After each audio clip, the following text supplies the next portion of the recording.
Hi student, how are you? I am Shiva Gautam और आज के सेशन में हम डिस्कस करेंगे करियर इन डेटा साइंस। ठीक है, तो मैं आपको ये बताना चाह रहा हूँ कि डेटा साइंस जनरली होता क्या है। जैसे फॉर एग्जांपल आपने बहुत सारे बच्चों ने सुना होगा, बहुत सारे स्टूडेंट्स के अंदर दिमाग में होगा कि डेटा साइंस होता क्या है और डेटा साइंस के अंदर क्या क्या करियर ऑप्शंस हैं। तो डेटा साइंस एक्चुअली क्या होता है कि जैसे आपको किसी भी ऑर्गेनाइजेशंस के अंदर जो भी आपका डेटा होता है, चाहे वो रॉ डेटा हो, चाहे वो इंफॉर्मेटिव डेटा हो, उस डेटा को एनालिसिस करना और उस डेटा के अंदर जितने भी टाइप के हिडन पैटर्न्स होते हैं उन सभी चीजों को उस रॉ डेटा से निकाल करके उसको ऑप्टिमाइज वे में रिप्रेजेंट करना।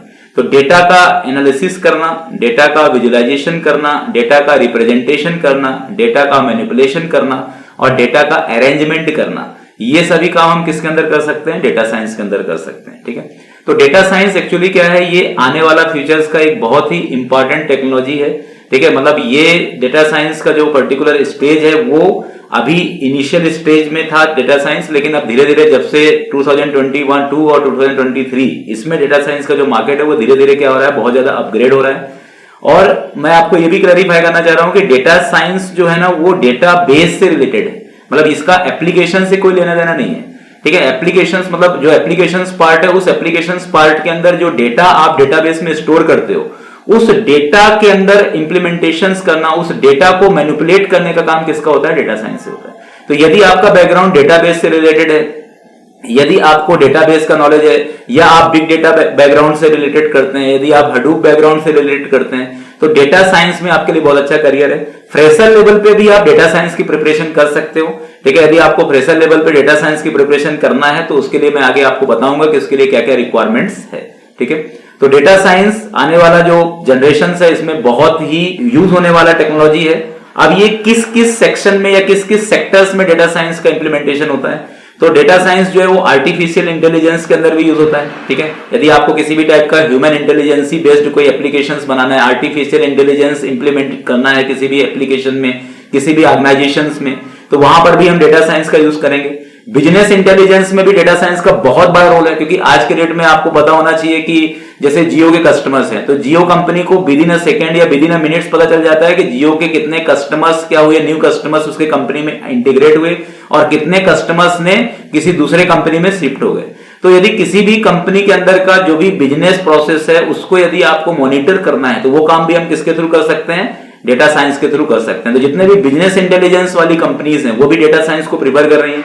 बिग डेटा मतलब डेटा को स्टोर करने का काम, structured data, semi structured data, unstructured data, किसी भी टाइप का कोई डेटा है उस डेटा को यदि आपको स्टोर करना है, उसको मैनिपुलेट करना है, उसमें ऑपरेशंस परफॉर्म करना है तो वो काम भी हम किससे कर सकते हैं? डेटा साइंस से कर सकते हैं।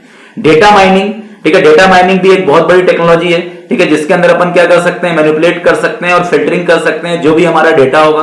तो ये टेक्नोलॉजी क्या है? पहले डेटाबेस के अंदर इंप्लीमेंट होती थी, अब ये प्रोसेस अपन डेटा माइनिंग का जो प्रोसेस है वो भी हम डेटा साइंस के थ्रू कर सकते हैं। मशीन लर्निंग, ठीक है, मशीन लर्निंग के अंदर भी डेटा साइंस का बहुत बड़ा कंट्रीब्यूशन है। ठीक है, मशीन लर्निंग जो होता है वो पर्टिकुलर्स क्या कर रहा है? जैसे आपके पास कोई भी ऑर्गेनाइजेशन है, उस ऑर्गेनाइजेशन के अंदर कोई भी पर्टिकुलर एक ऐसा सिस्टम आपको बनाना है जो ऑटोमेटिकली खुद से लर्न करे और उसको इंप्लीमेंट करे। Self learning and self evaluation based कोई एप्लीकेशन यदि आपको बनाना है तो वो काम भी हम डेटा साइंस और मशीन लर्निंग के कॉम्बिनेशन से कर सकते हैं। इसके बाद हम बात करते हैं डीप लर्निंग। डीप लर्निंग जो होता है वो मशीन लर्निंग का भी इनहांसमेंट है। डीप लर्निंग के अंदर क्या होता है कि जितने भी टाइप के प्रॉब्लम सॉल्विंग स्किल्स होती है वो उसके अंदर अपने आप क्या रहती है? एडेड रहती है। यदि आपके एप्लीकेशंस में किसी भी टाइप का कोई प्रॉब्लम आ गया तो ये प्रॉब्लम खुद सॉल्व करेगा और आपके एप्लीकेशंस को वापस से परफेक्टली रन करेगा। तो ये काम किसमें होता है? Deep learning. तो आने वाला जो जनरेशन है उसके अंदर machine learning, deep learning, business intelligence, business analytics, data analytics, इन सभी का बहुत ज्यादा करियर ऑप्शंस है।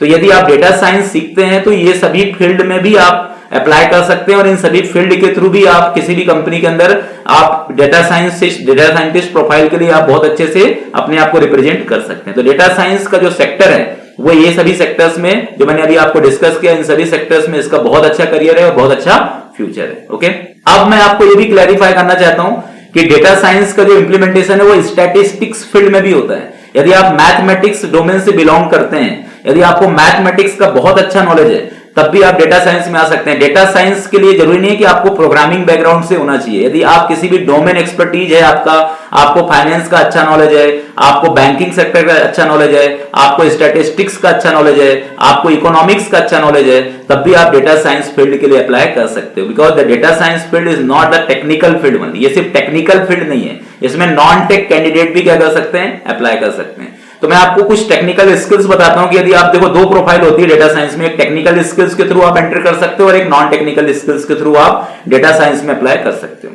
यदि आप टेक्निकल स्किल्स के थ्रू डेटा साइंस में अप्लाई करना चाहते हैं तो इसके लिए आपको साथ में प्रोग्रामिंग के अंदर आपको पाइथन या आर प्रोग्रामिंग, मतलब दो प्रोग्रामिंग डेटा साइंस में सबसे ज्यादा यूज होती है। First one is a Python language and second one is a R programming. यदि इनमें से दो में से किसी एक लैंग्वेज का भी यदि आपको बहुत अच्छे से नॉलेज है तो आप डेटा साइंस के अंदर अपना करियर बना सकते हैं। ठीक है, एनालिटिकल टूल्स के अंदर आपको हडूप का भी नॉलेज है, स्पार्क का नॉलेज है, या आर लैंग्वेज के अंदर भी बहुत सारे एनालिटिकल टूल्स होते हैं, इसके थ्रू भी आप डेटा साइंस के अंदर आ सकते हैं। ठीक है, आपको डेटाबेस का भी नॉलेज है तो डेटा साइंस में बहुत ज्यादा हेल्प मिलेगा, इसलिए डेटाबेस को जिनका डेटाबेस का फील्ड है उनको भी प्रायोरिटी डेटा साइंस में मिलती है। नॉन टेक्निकल स्किल्स में आपका अच्छा कम्युनिकेशन स्किल होना चाहिए। ठीक है, आपको डेटा का नॉलेज होना चाहिए।